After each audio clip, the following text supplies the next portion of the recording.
We are now going to focus on what the purpose for today's phone call is about, which is corporate coaching. The focus is corporate coaching, and we have three experienced coaches who know a lot about this topic. They are here to help demystify this rapidly growing segment of the coaching profession. Whether you've considered adding corporate coaching to your business but don't know how, or if you want ideas for expanding your existing corporate coaching gigs, these guys will have some answers. Our three corporate coaches experts are Jeb Bates, Garry Schleifer, and the conversation will be led by Tim Kincaid. Each man brings a very different perspective to this topic. And at that, I will transfer it over to Tim Kincaid. Thanks, Tom. It's good to be here. And there are other men on here who also have a lot of experience, and primary focus, I think, is in the corporate realm. So we would welcome you to jump in as well. I was going to ask Garry if maybe you could kind of give us the genesis for how did this topic even come up? Why are we doing this? Well, thank you for everybody for being here and for bringing up this topic. And Harry, you're always the good pot stirrer that you are. Got it going. And just a quick snapshot is that it really started when I started coaching about 17 years ago. I was at a landmark course called Self-Expression and Leadership, and they gave you a coach for your program, your 3-month program. I loved it so much I became one of the volunteer coaches. And then being the, money-hearted person that I am, I heard about someone that was getting paid to be a coach. So I took training with Coaches Training Institute. And as I tend to do things, I was looking for a magazine about coaching and there wasn't one. So I started one. And it kind of leads fast forward to where we are this year. I've been publishing Choice for 15 years. Been part of the Gay Coaches Alliance. How long now, Tim? What's this, the seventh? Seventh, yeah. Yeah, seventh year. So about 7 years, thanks to Tim. And met all of you wonderful men along the way, some of whom have been published. Most of you have been published in Choice magazine. Yay, thank you. Yay. And I don't know exactly when it started, but I know we've done issues about corporate coaching before. But the genesis for this particular issue was because I started to realize there were, and this is with Jeb too, so know that Jeb and I have been working, we kind of connected on this at least a year ago. And we realized that there isn't really any single source of information for corporations to turn to for their journey. As far as we know, there are individual people such as you guys, Marsha Reynolds, past president of ICF, people like that. And so Jeff and I start brainstorming and said, well, why don't we merge our brands and come up with Choice and Thought Action as a coaching and consulting firm? And then we thought, well, why don't we do some interviews and create an issue about corporate coaching and help demystify, not just for us coaches. I mean, most of you guys know how to get into a corporation, but there are a lot of people, and even in the conversation preparing for this call, we felt that we didn't want to leave anyone out. So if anyone on the call has never done corporate coaching, we wanted you to feel included in this conversation. And for those of you who experienced,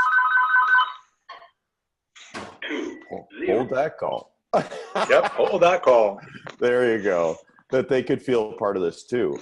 And so when we were doing the interviews, we started to realize that the corporations themselves were making it up as they went along. So we thought, why don't we take a couple of powerful men and resources, Choice, Thought Action, Jeb, and Garry, and not only create this issue for the readers, for our loyal readers, but also that we could get it to corporations as a entry, a tool for them to help them with their journey and promote ourselves in our joint effort at the same time. Yeah. And when you talk about corporations, it can be also just like maybe larger organizations, nonprofits, government agencies even. Is that? Yeah.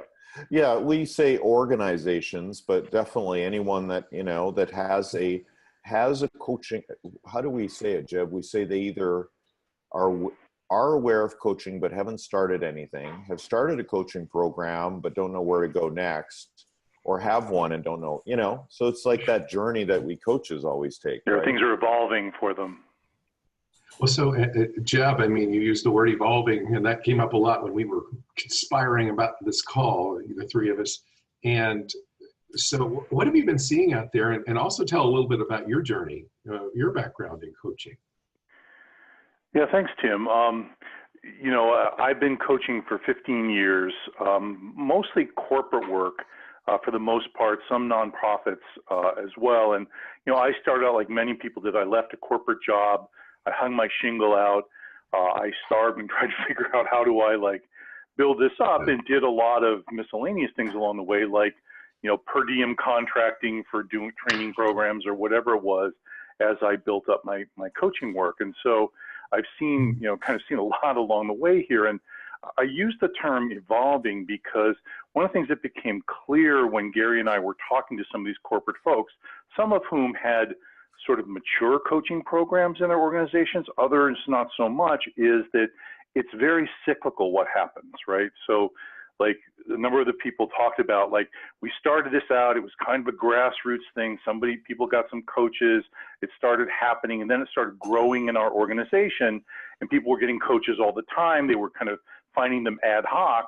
And then the companies figured out how much money they were paying for this stuff. And then they thought, okay, well, we've got to put some sort of organization around this so we don't just overspend and we don't use coaches and aren't qualified. So then they make it more centralized. But then as coaching grows, then the small central group can't handle it anymore. So then it becomes decentralized again. So like, it seems like there's this evolution or this cycle that organizations go through in this process. And so even companies who've been using it for a while are evolving with how they're looking at it, or the ways that they're using coaching and the ways that they're procuring coaching, et cetera. So that's where the evolution idea came from. Great. Well, and to build on that, my coaching journey is kind of like yours, Jeb, and others, in that I was a corporate PR guy for many years. And I was doing coaching, just didn't know what to call it. And was introduced to coaching by people like Harry Faddis and Dave Allen and Michael Cohen, and experienced coaching from them, and decided, not only does this shit work,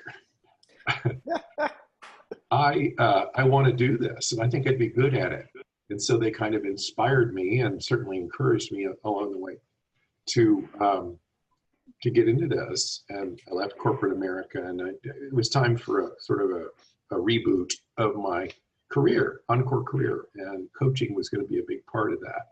And it turns out that leadership coaching, executive coaching, corporate coaching are all areas. For one thing, that's where the money is, or a lot of money is. It can't, relative to other parts of coaching, but it's also a very powerful sweet spot in that you can actually really affect huge change in the world by coaching people to become better leaders, helping them to find their voice and find their way. And also corporate life, if you've been there or seen some of the TV shows that are portraying it, can be a really hard place to live, and coaching can be very useful for that. Wanted to make a distinction between internal coaches and external coaches in corporate settings or organizational ones. It seems like it's a mix.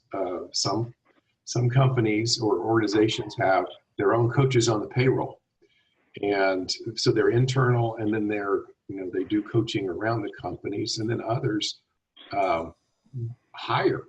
they contract. And I think that's what actually, I think Jeb, you and I do that, maybe Garry also, and others, probably Jeff, I imagine. And Jeff probably both do that. I know you do.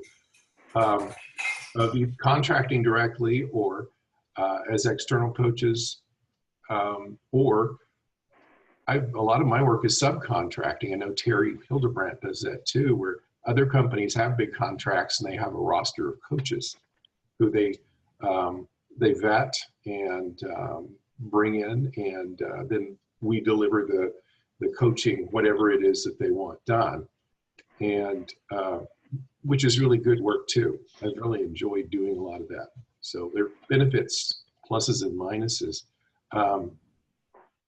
The internal coach has, I think, additional pressure on them, because can they really be sort of, maintain confidentiality? Can they be, can they really be advocates or coaches for their client, and still, reporting to and being paid by the company? And so they have to be really clean on contracting and making that arrangement is probably maybe even more so than external coaches.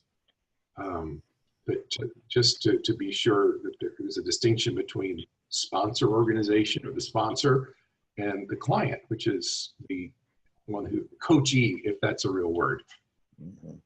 Well, that's one of those points for demystification, is that, and that's an excellent one, is that when you get hired, you may get paid by one person but coach someone else, versus what we where most of us started out one-on-one, one-to-one. They pay us, we coach them. And contracting not only with the payer, but and the recipient, right? When you come in as an external coach. And one of the things I want to say about demystifying all this, because we really love that word when we're talking about it, is a lot of this shit gets made up along the way. There's no set way to get into corporate coaching. Now, organizations may have general guidelines. You have to go through the HR department or the OD or blah, blah, blah, blah. But even then, it's like I remember one of the ladies we interviewed, major multinational corporation, and it changed as often as she changed her shoes, for crying out loud. It was like she was in charge of training, and she hired the first coach, and then that coach taught her, but by then she was in OD, and then she became a coach. And so the organizations that you're approaching and working with are evolving almost as much as we are. So don't ever think that there's a set way that you need to break through. It's like with any other client, you have to follow the leads, follow the direction that they're sending you in. And to add to what Garry was saying, one of the things we heard from people too was, even people who are internal coaches, and even if they have coach on their business card, sometimes they don't even understand the policies and regulations inside their own companies about how this is being done.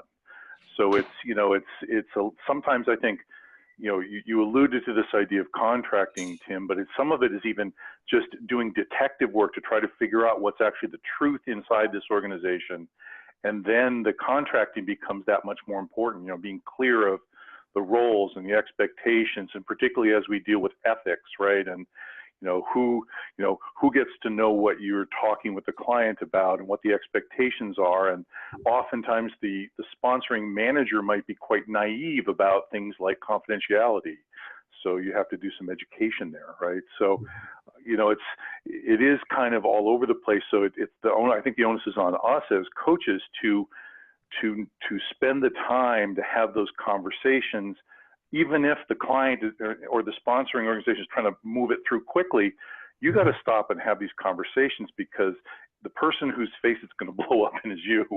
I mean, I've had a couple of things like, oh, don't do that again moments in some of these coaching engagements, and that, we're taught contracting and being clear with the clients and everything in coaching school. And you really need to pay attention to that, I think, in a corporate situation where there may be multiple players and everybody needs to be clear. If you get clear at the beginning, the coaching engagement goes beautifully. If you don't get clear at the beginning, and probably some other men on this call had similar experience, it really becomes a kind of a nightmare. Yeah. But it seems like business coaching, really any kind of coaching, the clearer you can get at the beginning, designing that, as we say, the CTI thing, and design your alliance, and then keep redesigning it. Things do go better. And I'll just add too, Garry was talking about demystifying, right? One thing I just like to throw on that idea here is that, we use these terms about executive coaching and business coaching, and sometimes there's career coaching or whatever it is. And people ask, so are you a life coach? And the fact is that the secret is that all leadership coaching and executive coaching is life coaching. Like, let's face it, right? It's about the person that you are. It's about the person as a leader, who you bring to the table. And so I think for people who haven't done a lot of corporate or business work, sometimes they're a little intimidated by that. But all the things you learn about in life coaching or coaching about people's lives is exactly what happens with executives or leaders or people that you work with. It's all the same stuff. They may use some different nomenclature about things, but frankly, that's what my conversations are about. It's like who you are, who's the man or the woman that you are, that you're bringing to the table in your role and leading others with. That's really what it ends up being all about. So exactly. My 2 cents. Beautiful. I have I've seen firsthand, and then I hear other stories about coaching in big organizations. Don't even know, one department doesn't know that another one's doing it. Often there are people who they're like tempered radicals. They want to rock the boat, but they want to stay in it too.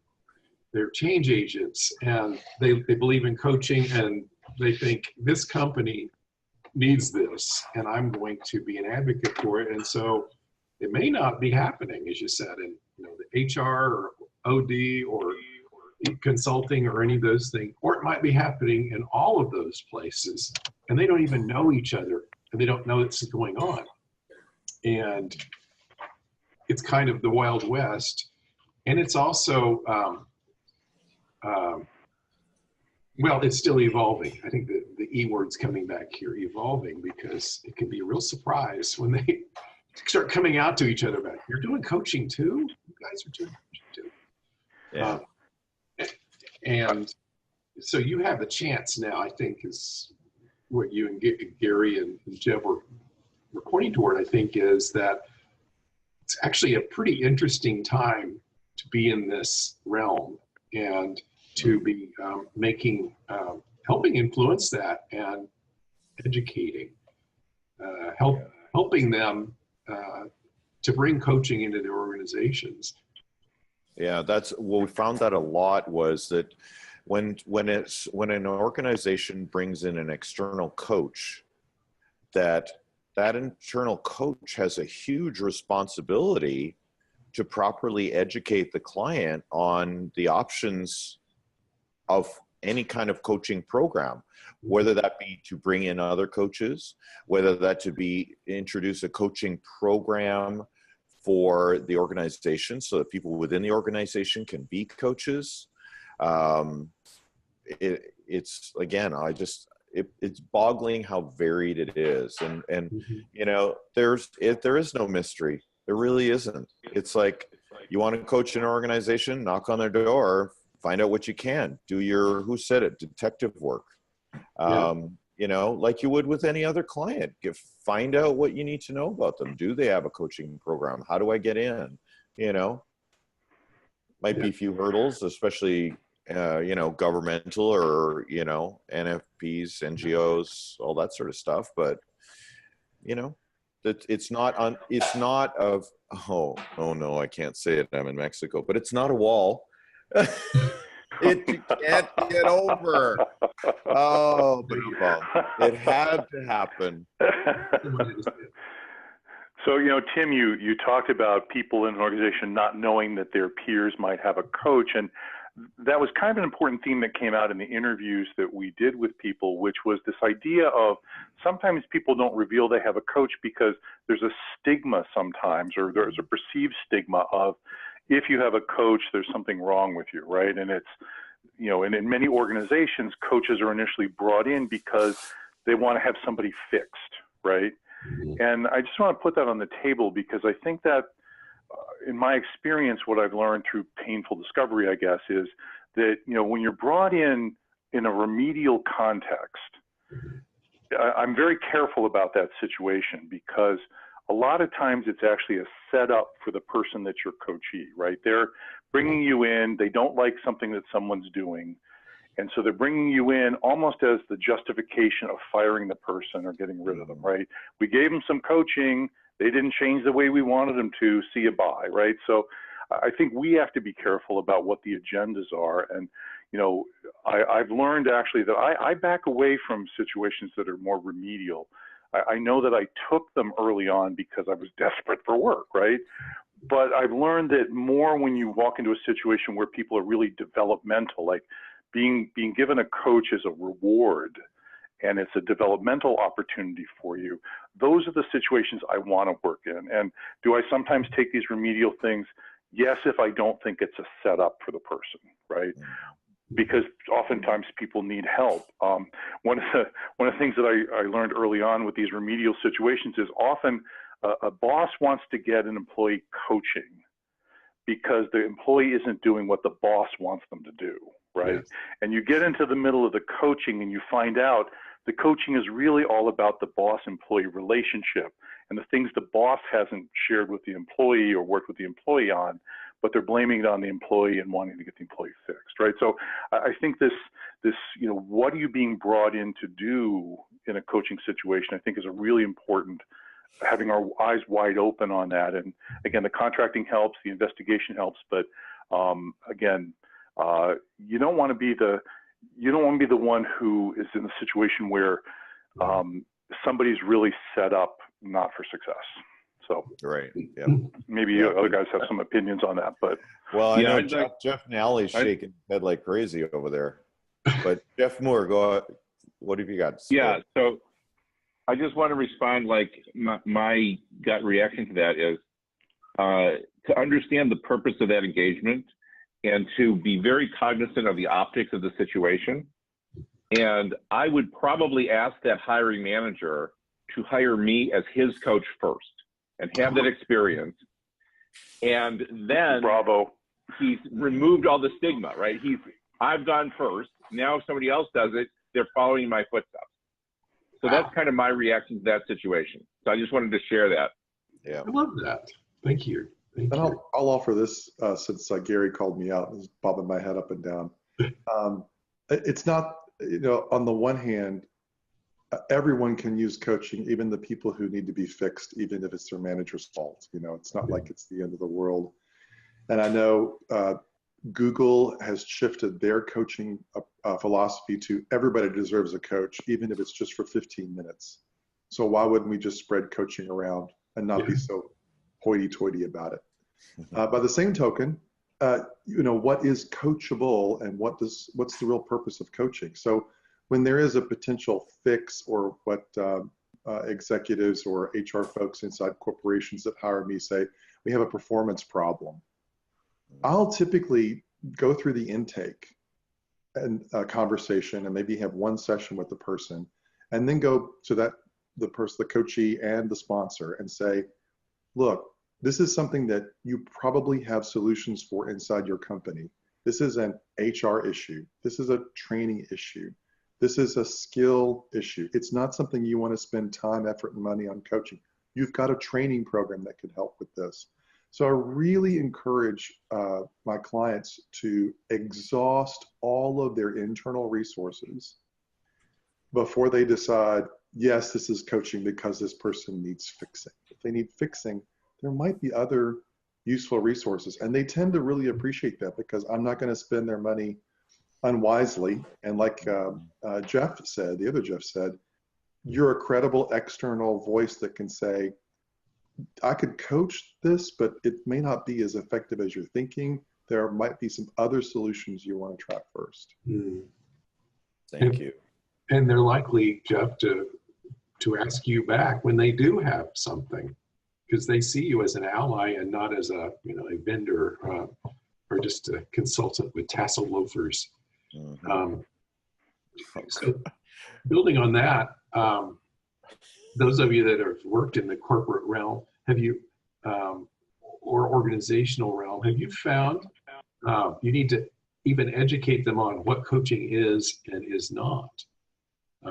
Because coaching is, well, it's a term that people, I'm a people person, I'm a coach, and it gets thrown around a lot and generalized. And it ain't so. I'm just curious what your experiences have been in sort of maybe demystifying it for the client, for the companies.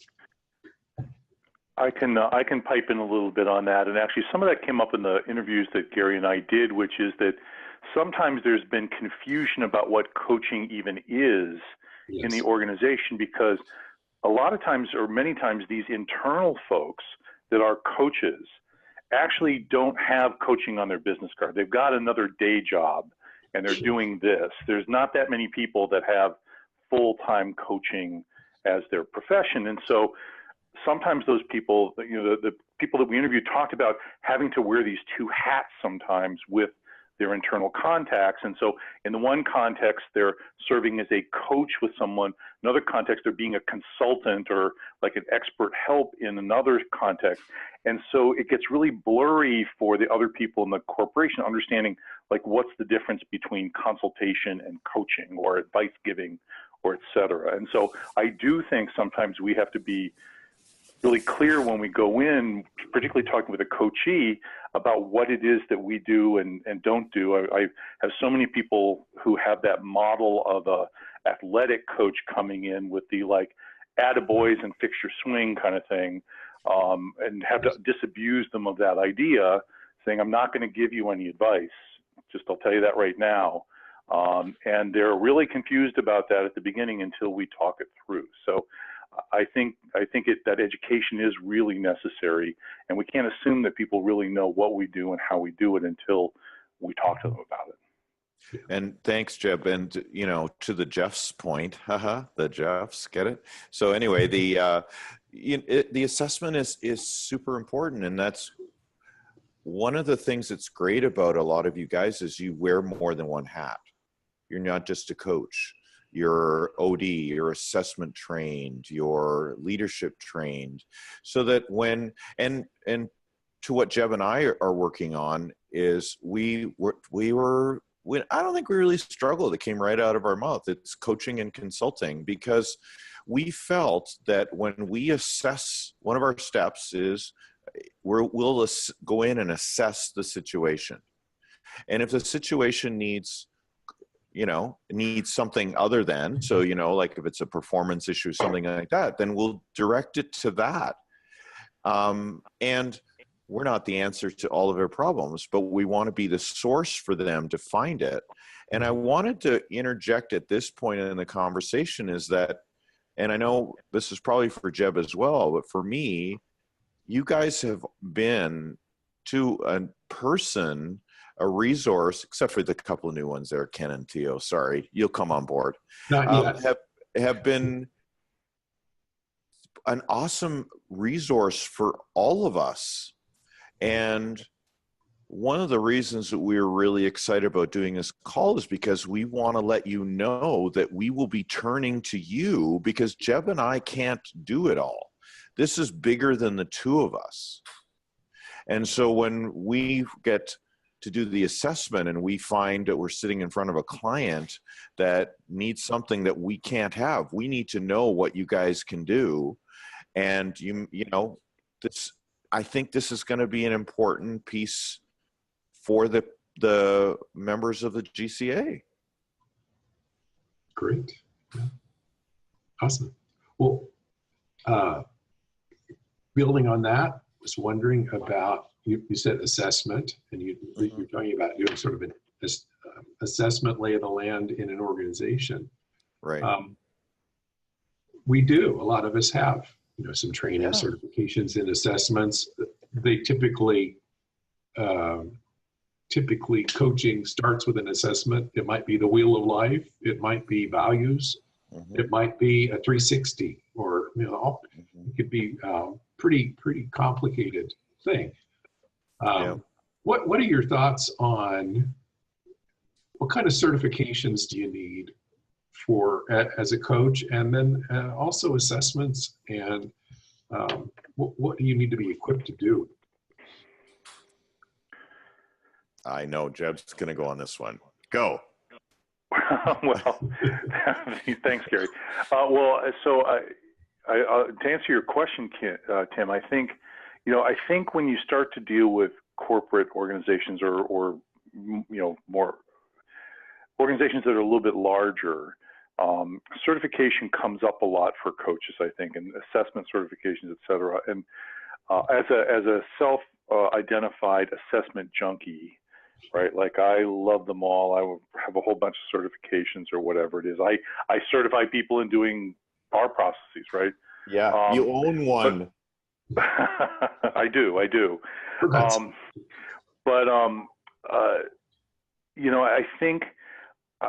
think sometimes, or my experience of people who are making the break into doing corporate coaching, put more emphasis on that than they need to. They somehow think that I don't have all of these notches in my belt for all these assessments or whatever it is. Therefore, I can't do this. And I think that that's a mistake for people. I think it's helpful to have some of these certifications. I've spent a lot of money on them. I'm certified, ICF certified. Okay, great. That's helpful. It's not a requirement in most organizations. I'm certified in a bunch of tools that I've used very little, and some that I've used a lot. So I spent a lot of money on stuff that I don't really use because I thought that's what was necessary. So I think I would drive my my decision about assessments or certifications based on what I have business for.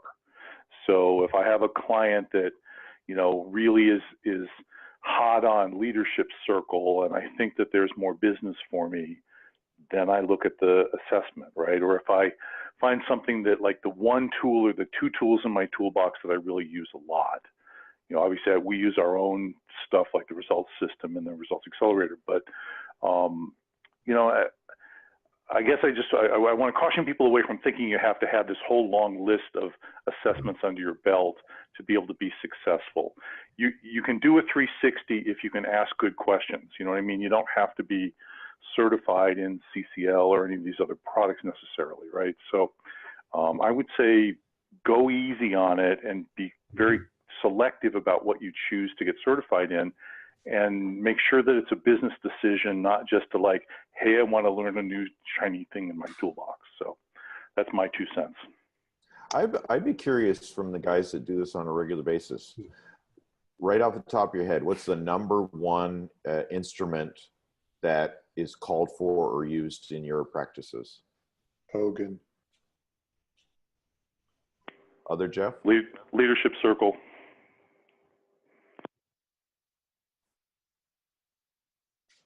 Tim? I have Lominger Voices 360.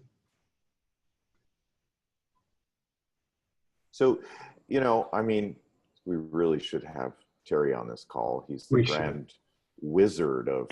We do. Right? But that's another thing. Like, don't feel like you have to go in solo. Go in as a group. Go in with a couple people. Know that you have the resources behind you, that no matter what you have, you can overcome the client's objections and say, like, lean on us sort of thing, right? And Jeff's, he's nodding again, so I know it's probably happened to him. But look around this room. The resources here for anything from soup to nuts, technology, psychology, welcome, Theo. And, like, we've got it all. We've got it all. And, and when I said assessment earlier, I meant go in and assess the situation. Right. But yeah, I mean, that leads right into assessments and instruments. So that was a perfect segue. Yeah. But I think that's one of the things that Jeb and I are really excited about, is that we don't, I don't want to say bullshit baffles brains, but the companies really don't know what they're looking for. I mean, they'll ask the question, but do they really care if you're certified? I've been 17 years and no one has ever asked me if I'm a certified coach, because that name gets so loosely battered around. Anybody can throw it in their card because it's not, you know, it's not trademarked other than by the bag company. This is Jeff Nally. I think with respect to assessment tools, I know when I led executive coaching at Humana, I let the external coaches decide whatever tool they thought might be useful. A self-assessment, a 360.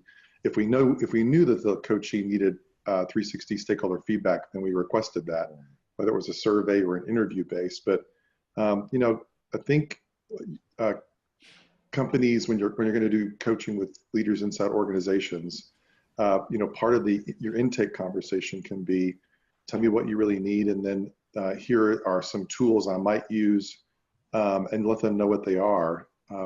There are a few places I coach where, you know, they want to make sure I'm certified in a couple of different instruments. Not that I'm going to lead them, but the company does those Hogan's, or they do an EQ 360, and so they want me to be able, they want me authorized to be able to interpret the report that the coachee gives to me, right?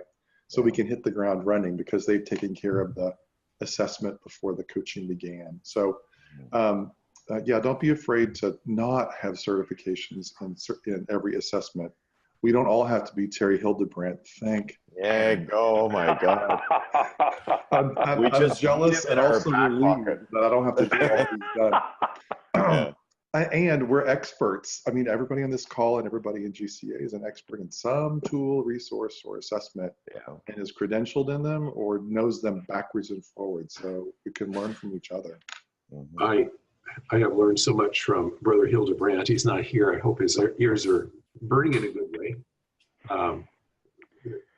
He is like I don't know, the senior statesman of assessments, and he just, 30, 35 of them, something like that, maybe he needs an intervention. I don't know, but he has been so generous, and I've seen him do this in the GCA. I see him do it everywhere. It's just Terry's way. He knows everyone, and he's very generous, but he showed me, and the way my business is set up is, I'm sitting at world headquarters. I am the consulting firm, but if I need something, if I talk to a company that said, I think we're probably going to need to do the EQ 360 or maybe Myers-Briggs. Well, if it was just purely me, I would have to say, well, I don't do that, so I need to refer you to somebody else, or I have something like that, and it's a lot more powerful position to say, we can do that. So my company and then Terry's is also structured so that we've got people we've talked to already, whereas we can say yes to the business and then subcontract. And I've done that with Terry, and he's done it with me before, of either for workload or maybe for expertise. That way you can keep the business, you can say yes to the business instead of having to say no or refer it out. And you're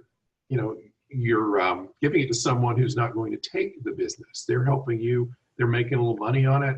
It's all kinds of goodness to this. So, and I found that to be true within this organization. Only the generous folk, but also really talented. And just ask if you have a curiosity about it, or you don't even know what something is. Call on us and call on each other, and it's a beautiful thing. This organization is especially generous that way. Yeah. And one of us doesn't know, we probably know somebody that does. True. Yes. Also, I've noticed more. I'm ICF certified, but it never seemed to matter much until in the last maybe 2 or 3 years. I'm getting more questions about that, and in some engagements, they say we are looking for ICF or similar qualified or certified coaches. So it's starting to get a little more traction out there than before. Not with one-on-one clients usually. They just want pain relief, and they don't really know what questions to ask.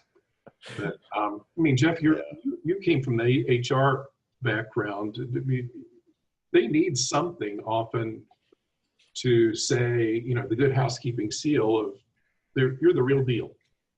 Well, I think in years past, the corporate coaching surveys have said, no, credentialing is not at the top of our list of 10 or anywhere near the top in terms of how we select or what we require or select of external coaches. However, the past 2 to 3 years, global corporations, multinational organizations are requesting, or in some case requiring, ICF credentialed coaches or EMCC credentialed coaches, because companies don't want to have to like set a standard for all the independent external coaches they have. And so they're relying on that as oh, you have a code of ethics. Oh, you have a certain amount of coach training you do.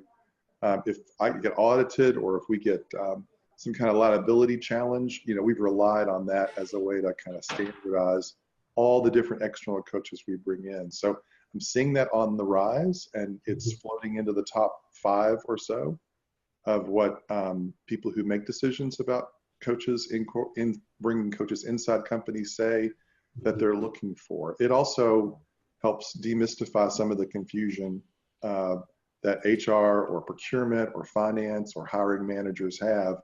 And they think about, how do I know this person's really a coach and not just a consultant who also says they're a coach?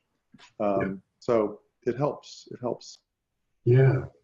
Again, it goes back to our point. It's we're educators, and it looks like our educating is working. And who in this room doesn't think that that at least them starting to ask for a certification, an ICF or an EMCC certification, isn't a good starting point?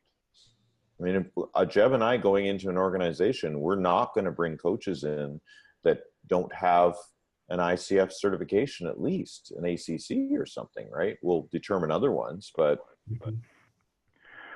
Yeah, Gary, that's what I was going to suggest, is that where it does seem to really matter is if you're looking to work through another organization. So some organizations got a contract with an entity like a company or a nonprofit to provide coaches to them, usually to get on their panel and be farmed work from them.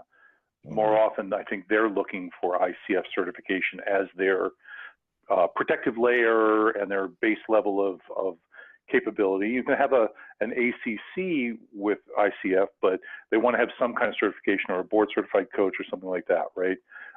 Definitely more, I think, with those pass-through organizations, it becomes really important.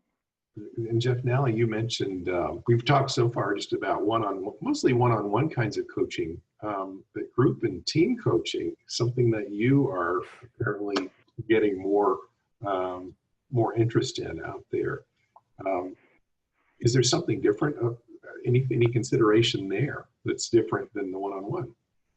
Yes, when I led coaching at Humana and was also an internal coach, I did group coaching there. And then now that I've been out on my own for 3 years, there's more group coaching requests coming up. One, because companies cannot always afford a one-on-one engagement times the number of people that they want to get a coach for, or who have a similar need or development need, or the organization is trying to prepare them all for the same kind of change or the same kind of demand that they know the organization is going to put on them. So that's where a lot of these requests are coming from: affordability, efficiency, and, well, we have these common denominators among these 5 people. Can we get group coaching started for them?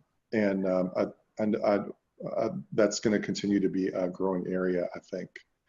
Team coaching always has been. I think it's getting stronger, especially in the new leader assimilation, integrating a new leader to an existing team, or 2 teams that are combined. With all the reorgs going on, we should all be booked to the gills with team coaching engagements if you want to do team coaching and you've done that before. Because with all the reorgs, it's like, well, we can put these 2 teams together. They've never worked before, and now they're going to have a common leader. Or we've got these 3 groups. We're going to put them together and then matrix to 2 different leaders. It's a ripe spot for some kind of team coaching. And as most all of you know who have done this before, those typically, not always, but typically include self-assessment, some kind of maybe team assessment, and then you coach the manager one-on-one around that. And you coach the team as well, collectively, and then you may also do some one-on-one coaching with team members. So I don't do very much team coaching. I do a lot more group coaching, but I know people who have team coaching as a big part of their business. So as we hear about that, or as you find opportunities to try group coaching, it like anything else, it draws on a lot of your skills of group dynamics, coaching, facilitation, just being organized. It's much more complicated to lead a group coaching engagement than it is a one-on-one. A group coaching session has a lot more moving parts than a one-on-one session. So, but it's coming up. There's a lot more requests for that than I'm hearing. And can you just sort of proclaim I'm a group coach or a team coach, or is there some training or something? So a lot of people are, and that's extremely scary. So it's kind of like coaching when I ask somebody, so do you do group coaching? They go, well, let me see, maybe. No, you haven't then, right? So it is pretty intentional. There's some really good group coaching books out there, authors out there, and methods or processes to use to make group coaching happen. But no, I wouldn't just say, oh, I've coached more than one person in a room at the same time. It's not quite the same thing. I love that instant assessment, Jeff. Well, it's like if you ask somebody, look, are you a coach? And they go, well, no, then they're not yet, right? They're not. Trademark, Jeff. Get on a trademark. Kind of. Sort of. How important is it that if you're interested in, one is interested in getting into this, that they've had corporate experience, that they have worked at a company, corporation, large organization, to get that kind of work? I can kind of talk a little bit about that. I have a thought about that, which is that I think having corporate experience, which, I worked at IBM for a while, and that was one of those experiences where it was the best of worlds and the worst of worlds, right? I'm glad I did the experience. It was hellacious. I'm glad I have the scar tissue from it because I understand things better. Let's put it that way.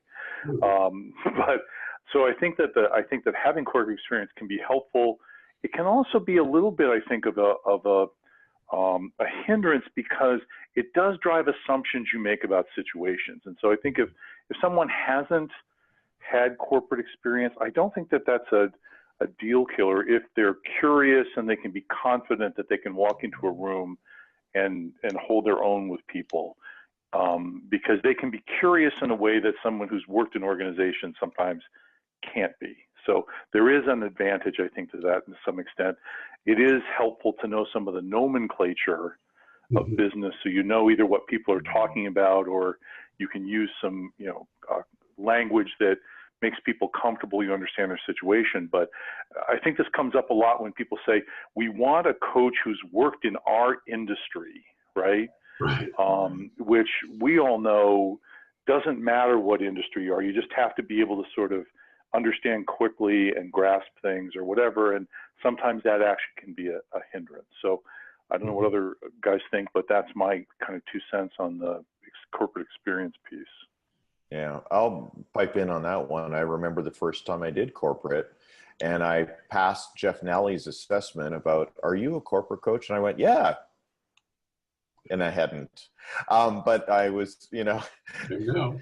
It was a group of people and they were putting together a team, and I was a certified coach, and they chose me. Confidence was there. And you're right. It's bottom line. If you're coaching one-on-one, it's a life, Jeb, you said in the beginning, you're life coaching. You're dealing with a person with not just their corporate lives and their livelihood, but their personal lives as well.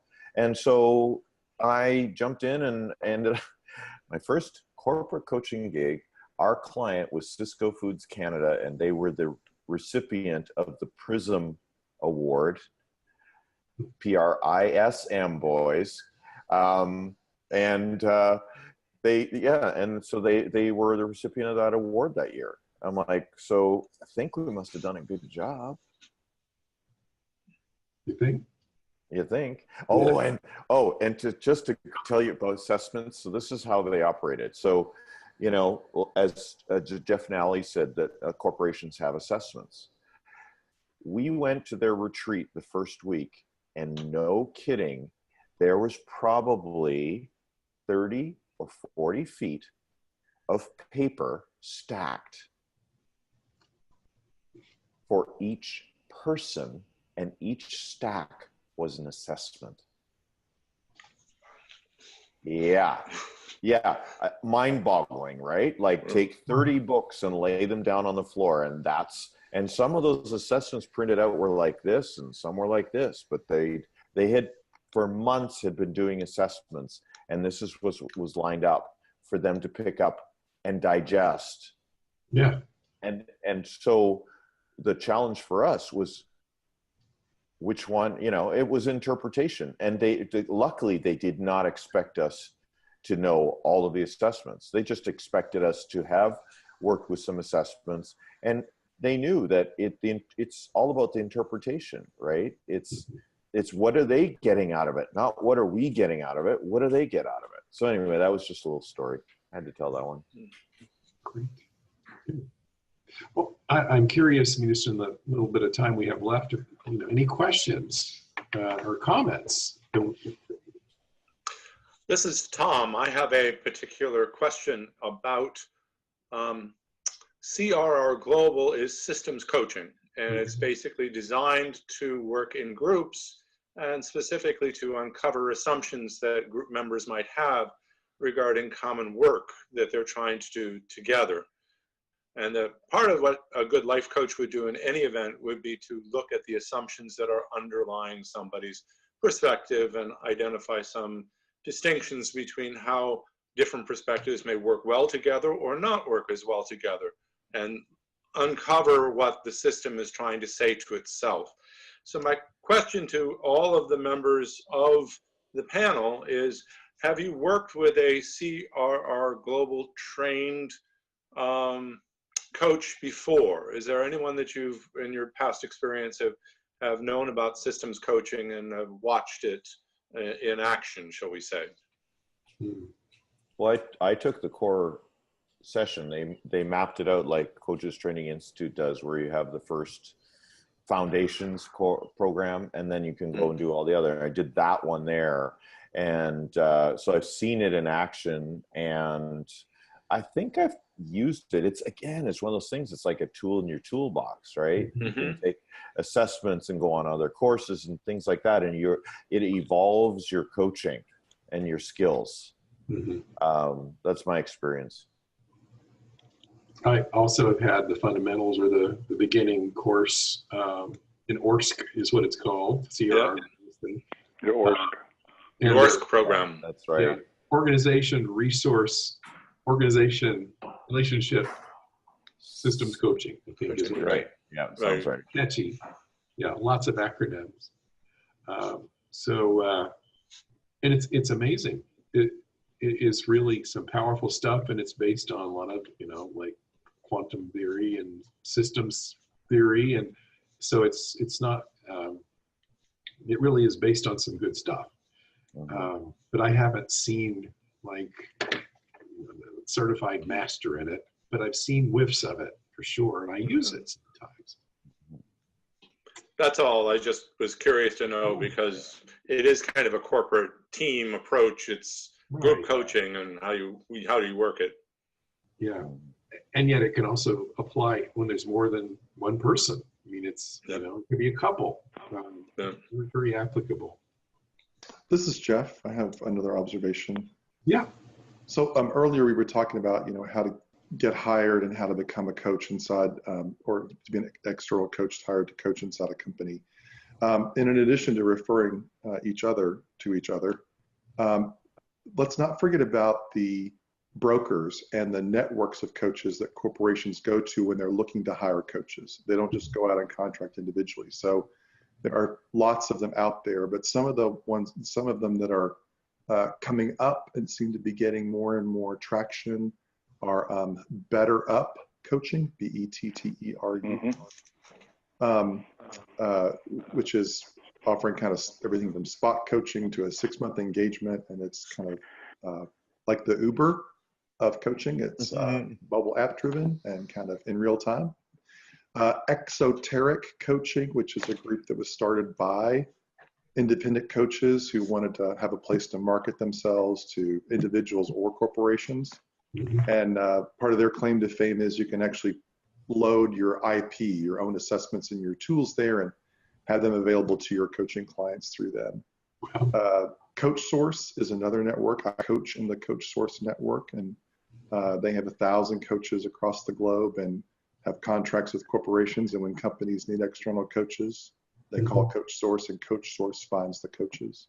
And I think Right Management is still doing outplacement coaching across the globe. And there are probably several others, but let's just all kind of keep our eyes and ears open when we think about helping our peers get into organizations to coach. It's not always the getting in as an individual. You can come in through these other networks and brokerage groups and networks, frankly. If someone wanted to get on with Coaching Source, for example, just one of them, what do you recommend? I recommend you go to their website and see what kind of qualifications you're looking for to get in. They're all very different. None of them that I've named require you to pay anything. I think Exoteric has a membership fee. It's kind of like United Artists. It's owned by coaches against the man, the corporations that started. So they want you to become a member and kind of have a stake in it. But it's not that expensive. But I'd go and take a look because they're all very, very different, which is great. They're not all looking for the same thing. There's a lot of variety. I have a brief anecdote about that, which is I recently, one of my major clients is a nonprofit who was looking to roll out a new program, and they decided that they were going to put out a request for proposal, an RFP, for this next coaching thing, which of course scared the crap out of me because I've been doing business with them for a while, and now they're going to put this out to bid. And I'm a boutique company. It's me and then an extensible network of coaches that work with me, right? But I'll just say that I just want to celebrate that I was up against Better Up and a couple of these other guys in that thing, and I won the business.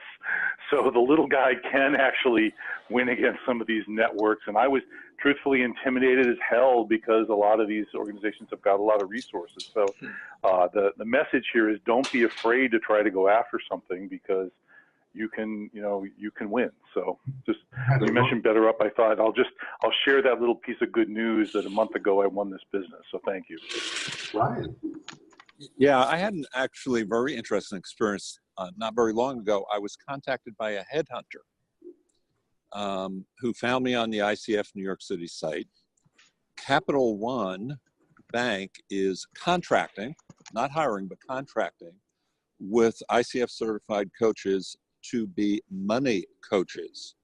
And they have developed a 3-session program to work with people in the community, not even necessarily their customers, to help them redefine their relationship to money.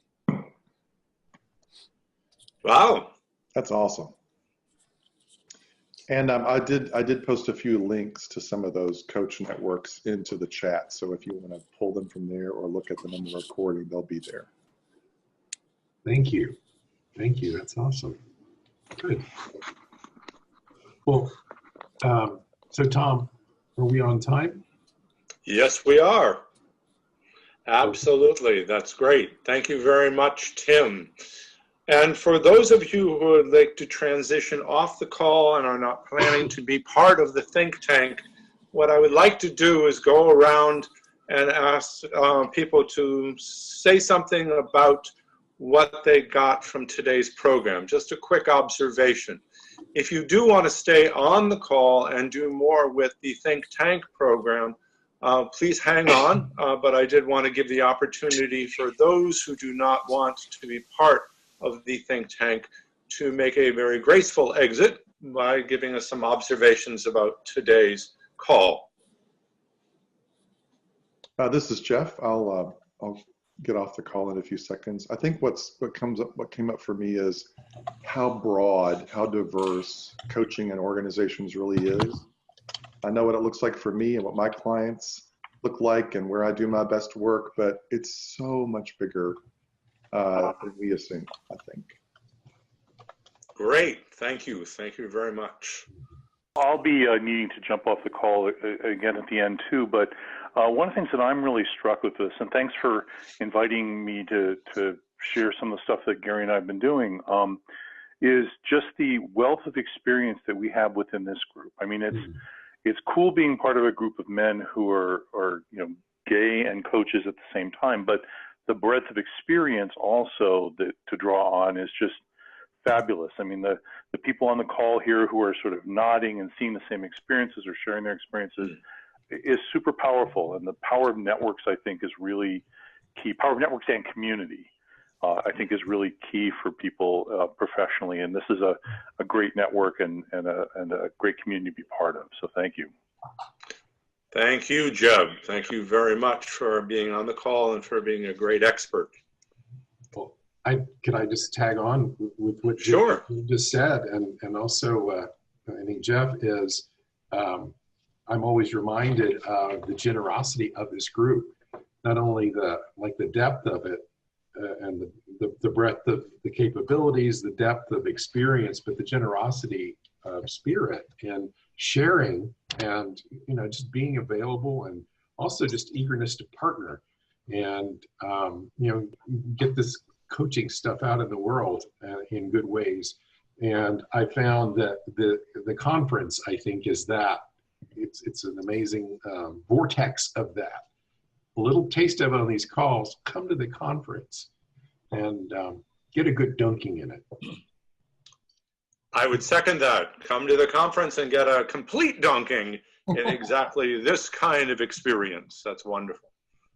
This is Harry, and I would like to ditto what these guys said, especially the professionalism and variety of talent, but also the community aspect and how willing everyone is to share things with each other. And I can't help adding that I noticed Tim Kincaid's background, and he's got airline seats. He used to work for many years for the airline. So there, see, it's right up there. 3 seats.